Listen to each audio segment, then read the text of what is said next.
ఏంటంటే ఈ కాంగ్రెస్ పార్టీ చేసినటువంటి దౌర్భాగ్యాలకు చాలామంది నిరుద్యోగులు నిరాశకులోనే ఇంటికి వెళ్ళారు కాబట్టి ఇక వీళ్ళకి ఎట్లా చెప్పాలంటే ఒక చట్ట ప్రకారంగానే బుద్ధి చెప్పాలనే దాంతో ఆ కార్యక్రమంలో మేము ఉన్నాము.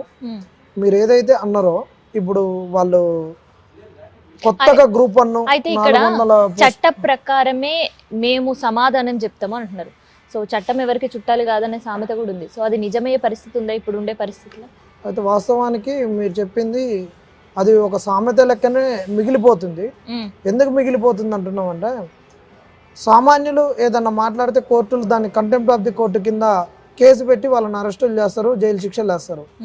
కానీ సాక్షాత్తు ఒక రాష్ట్రానికి ముఖ్యమంత్రిగా ఉండి వారు ఒక ప్రెస్ మీట్లో ఏమన్నారంటే గ్రూప్ 1 ఈ సంవత్సర కాలంలో మేము చేసినటువంటి పనులు అని చెప్పుకుంటూ గ్రూప్ 1 అనేటటువంటిది 10 ఏళ్లలో బీఆర్ఎస్ నింపలేకపోయింది, మేము నింపిన ఇది మా బిగ్గెస్ట్ అచీవ్మెంట్ అని చెబుతూ గ్రూప్ 1 అడుగు అడుగును అడ్డుకోవాలని చూసి ఈ రిక్రూట్మెంట్ ప్రాసెస్ను.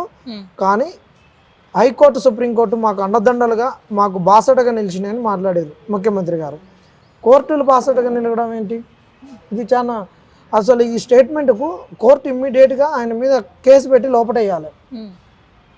కోర్టులు అనేటటువంటివి ఎటు న్యాయం ఉంటే అటువైపు అనేటటువంటి తీర్పునిస్తాయి, ఎటు అన్యాయం ఉంటే వాళ్ళకు చెంపలు 2 పలగొడతాయి.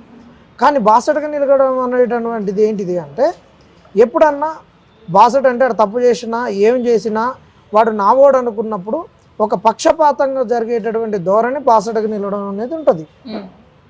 ఆయన మాట్లాడేటప్పుడు మేము ఏదైతే 29 జీవోని తీసుకొచ్చినామో దాంట్లో కాన్స్టిట్యూషనల్గా ఇది వాళ్ళు తప్పు అని చెప్పిర్రు, నా ఫోటోని పెట్టి రాజ్యాంగాన్ని కాలుస్తుర్రు అని చెప్పిర్రు, మమ్మల్ని ఈ విధంగా ఎద్దేవా చేసిర్రు ప్రతిపక్షాలు. కానీ వాళ్ళు విని వాళ్ళు ఇచ్చినటువంటి జడ్జిమెంట్లో ఈ 29 జీవో అనేటటువంటిది ఎక్కడా కానీ రాజ్యాంగ విరుద్ధం కాదని కోర్టులు ఇచ్చినటువంటి జడ్జిమెంట్స్, అక్కడ ఇచ్చినటువంటి సైటేషన్ జడ్జిమెంట్స్ ఇవి ఉన్నాయి. దానికి గతంలో కూడా ఇలాంటి జడ్జిమెంట్స్ ఉన్నాయని ఆ ఇచ్చిన జడ్జిమెంట్ నువ్వు చదువు. ఇవాళ కోర్టే ఇవాళ 29 జీవో మీద ఇది రాజ్యాంగ విరుద్ధమా, రాజ్యాంగబద్ధమా, రాజ్యాంగం యొక్క మౌలిక సూత్రాలకు అనుగుణంగా ఉందా లేదా అని తేల్చలేదు. కోర్టు ఏం చెప్పింది? లేటుగా వచ్చిర్రు అనే దాని మీదనే జడ్జిమెంట్ని ఇచ్చింది. ఆ లేట్ అనేటటువంటిది ఏంది? అదే సుప్రీంకోర్టు మరి మాకు ఏదైతే అక్కడికి వెళ్ళినటువంటి సందర్భాలలో సుప్రీంకోర్టు ఏమని చెప్పింది? మానవ తప్పిదాలు జరుగుతాయని చెప్పింది. ఏంటి? మీరు రాంగ్ క్వశ్చన్స్ మీద వేసినప్పుడు మరి అదే మానవ తప్పిదము గ్రూప్ 1 ఆస్పిరెంట్స్ చేసిరు అనుకోవచ్చు కదా. అది లేట్ అనేటటువంటిది ఇలా గ్రూప్ 1 వాళ్ళు ప్రిపేర్ అవుతూ రాజ్యాంగాన్ని చదువుకుంటూ ఈ లిటిగేషన్ చదువుకుంటూ ఆ రాజ్యాంగంలో ఇంటర్ప్రిటేట్ చేస్తూ ఉండేటటువంటిది మా డ్యూటీ కాదు, అది కోర్టులు చేయాలి రాజ్యాంగం ఇంటర్ప్రిటేషన్ అనేది. అది ఏమి చెప్పకుండా ఇచ్చినప్పుడు దాన్ని నువ్వు కోర్టులు బాసటగా నిలిచినాయని నువ్వు ఎట్లా అంటావు? అంటే ఇక్కడ మరి ఏం జరుగుతుంది? కోర్టులు ఏం చేస్తున్నాయి? బాసటగా నిలిచిన పదానికి చాలా అర్థం ఉంది. మరి కోర్టులు ఎందుకు ఆయన మీద కంటెంప్ట్ ఆఫ్ ది కోర్టు వేయలేదని ఇలా మేము బాధపడుతున్నాం. ఇచ్చినటువంటి జడ్జిమెంట్ 29 జీవో రాజ్యాంగబద్ధం విరుద్ధం అనేది ఎక్కడ చెప్పలేదు.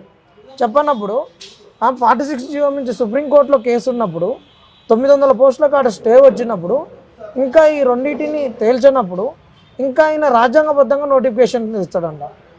ఎక్కడి కుట్ర కోణము, ఎంత దగ, ఎంత మోసము! ఇక్కడనే ఈ పక్కనే కుర్చీలో కూర్చొని ఆ రోజు రేవంత్ రెడ్డి మీకు ఎన్ను దండుకుంటామని చెప్పినటువంటి రేవంత్ రెడ్డి ఇవాళ మాకు ఉద్యోగాలు ఎందుకు ఇవ్వట్లేడు అంటే ఇంతసేపు ప్రెస్ మీట్లో మేము చెప్పింది ఏంటంటే క్విడ్ ప్రోకో జరుగుతుంది ప్రభుత్వంలో. ఏం జరుగుతుందంటే ఒక ప్రాజెక్ట్ ఇస్తే రాఘవ కన్స్ట్రక్షన్ అనేది పొంగిలేటి శ్రీనివాసరెడ్డిది. ఆ పొంగిలేటి శ్రీనివాసరెడ్డికి ఇవాళ ప్రాజెక్ట్ ఇస్తే ఏంటంటే అందులో కొన్ని డబ్బులు ఎవరికి ఇస్తారు? ప్రభుత్వానికి ఇస్తారు. ఇలా ఉద్యోగాలు వస్తే మేము ఇవ్వలేం కదా. మరి మేము కూడా అదే చెప్తున్నాం ఏంటంటే మీ యొక్క వేలంపాట పెట్టండి. మీరు కనుక ఉద్యోగం వచ్చినాక 1 సంవత్సరం పాటు, 2 సంవత్సరాల పాటు, 6 నెలల పాటు, 3 నెలల పాటు మీ జీతాలు మా ప్రభుత్వానికి ఇవ్వండి అని చెప్పండి. మరి అట్లా ఇస్తే మీ నోటిఫికేషన్ ఇస్తామని చెప్పండి. మరి మేము అట్లా రాసిస్తాం. అది కూడా ఒక కిడ్ ప్రోకేనే అవుతుంది. లేదంటే మరి ఉద్యోగాలు ఇస్తాం మీకు, మేము చెప్పినట్టు వినాలి, మేము ఏడ సంతకం పెట్టమంటే ఆడ సంతకం పెట్టాలి, మీరు ఓన్లీ బఫూన్ గాళ్ళు, మీరు ఓన్లీ పప్పెట్ గాళ్ళు అని మీరు రాసిస్తే మీకు అట్లాంటి వాళ్ళకి ఉద్యోగాలు ఇస్తామని చెప్పండి. అది కూడా ఒక క్విడ్ ప్రోకోనే.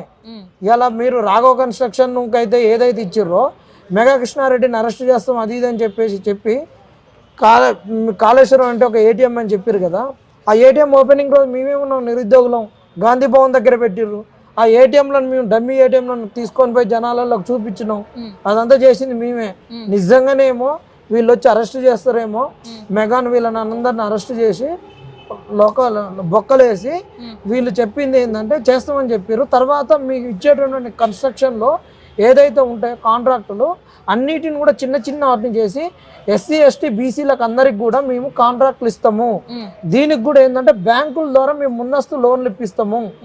లోన్లు ఇప్పించి మీరు కన్స్ట్రక్షన్ చేసుకోండి, మీకు ముందుగానే మేము ఫండ్ అనేది డిస్బర్స్ చేస్తాము, మీరు కాంట్రాక్టర్లు ఎదగండి, ఉద్యోగాలు రానటువంటి వాళ్ళు. ఇవి కాకుండా ఇంకా మీకు 10 లక్షలు చిన్న చిన్న రుణాలు ఇస్తాం, వాటితో చిన్న చిన్న వ్యాపారాలు పెట్టుకోమని చెప్పారు.